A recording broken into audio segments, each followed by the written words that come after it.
एक दिन की बात है, वेदव्यास जी बहुत चिंतातुर होकर के बैठे हुए थे और विचार कर रहे थे कि मैंने तो इतने सारे पुराणों की रचना कर दी, सब ग्रंथों की रचना कर दी, लेकिन अभी भी मुझे संतुष्टि क्यों नहीं है। तब नारद जी आते हैं। नारद जी नारायण नारायण करते हुए देखते हैं, वेदव्यास जी के पास जाते हैं कि अरे प्रभु, आप इतना चिंतित क्यों हैं? मुखमंडल आपका इतना दीन क्यों दिखाई पड़ रहा है? बोले महाराज, मैंने तो इतने 6 शास्त्र 4 वेद 18 पुराणों की मैंने रचना कर दी महाराज, लेकिन फिर भी आज मेरे मन में संतुष्टि नहीं। आखिर क्यों, मुझे खुद नहीं पता। 17 पुराण लिख दिए।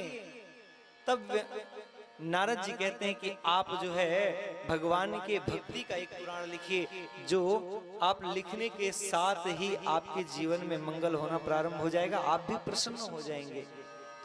अभी तक आपने पुराणों में ज्ञानियों की बातें की, भक्तों की तो बातें की ही नहीं। भगवान तो तब प्रसन्न होते हैं जब भक्तों की बातें होती हैं। ज्ञान अहंकार उत्पन्न करता है, ज्ञान अहंकार उत्पन्न करता है। यदि किसी को ज्यादा ज्ञान हो जाए ना तो अहंकारी हो जाता है महाराज। और भगवान ज्ञानियों से कभी नहीं मिलते।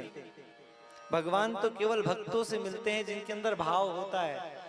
केवल उनसे भगवान मिलते हैं, ज्ञानियों से नहीं मिलने आते। मान लीजिए आपके पास ज्ञान हो गया,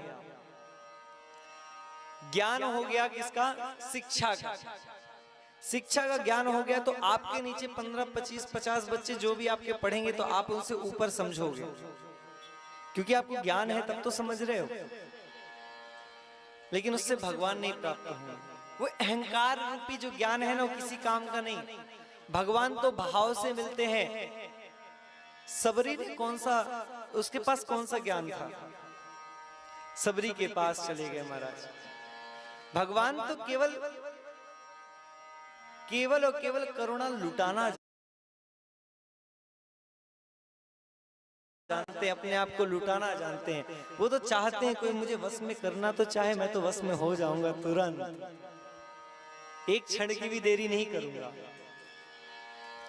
तो महाराज चिंता तो देख करके नारद जी कहते हैं कि महाराज आप एक महापुराण की रचना करिए जिसका नाम है भागवत महापुराण। बोले कि उन्हीं की कृपा से, भगवान नारायण की कृपा से आज देखिए मैं किस अवस्था में हूँ।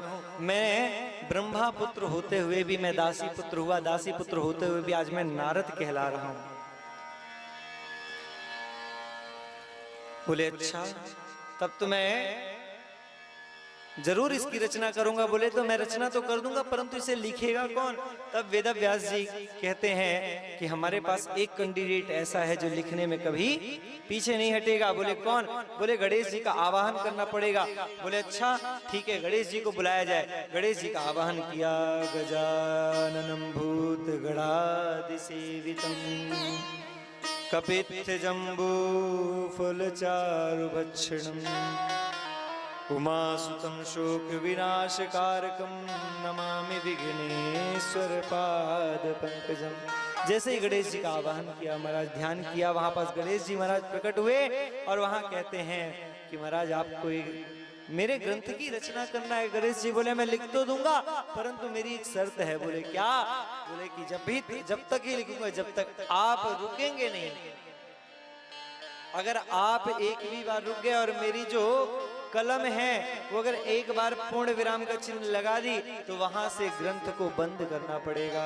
बोले अच्छा ठीक है, मंजूर है हमें आपकी शर्त। और वहां पास वेदव्यास जी बोलना प्रारंभ कर रहे हैं और गणेश जी लिखना प्रारंभ कर रहे हैं। बीच बीच में गणेश जी लिखते लिखते जब बहुत ज्यादा बोल देते थे तब लिखना प्रारंभ कर देते थे और करते रहते थे। और कई बार तो गणेश जी बड़े फास्ट लिख दे, बहुत ही ज्यादा तीव्र गति से लिखते थे। तो वेदव्यास जी को चिंता हुई कि अरे कहीं है पूर्ण विराम का चिन्ह ना लगा दे, इसलिए वो कूट श्लोक बोल देते थे। जो भागवत में विद्यमान है वो कूट श्लोक क्या थे?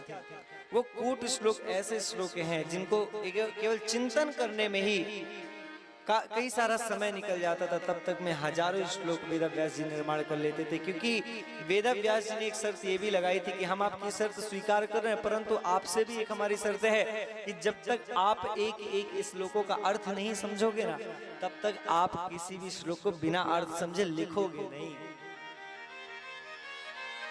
वेदव्यास जी की शर्त सुनकर के भी जब गणेश जी ने लिखना प्रारंभ किया महाराज, तो वहां कूट श्लोक कहते और यहाँ हजारों श्लोक वेदव्यास जी तैयार कर लेते। और गणेश जी इस प्रकार से लिखते लिखते 18,000 श्लोक लिख करके श्रीमद् भागवत रूपी ग्रंथ को तैयार कर दिया। बोले भागवत महापुराण की जी। इस प्रकार से भागवत ग्रंथ की रचना होती है और यही श्रीमद् भागवत ग्रंथ किसी प्रकार से वेदव्यास जी के माध्यम से श्री सुखदेव जी को, सुखदेव जी के माध्यम से शिष्य प्रशिष्य शिष्य के माध्यम से पूज्य हमारे गुरुदेव भगवान को, और गुरुदेव भगवान के माध्यम से इस दास को पात्रता न होते हुए भी ये श्रीमद् भागवत रूपी कथामृत पान कराया गया।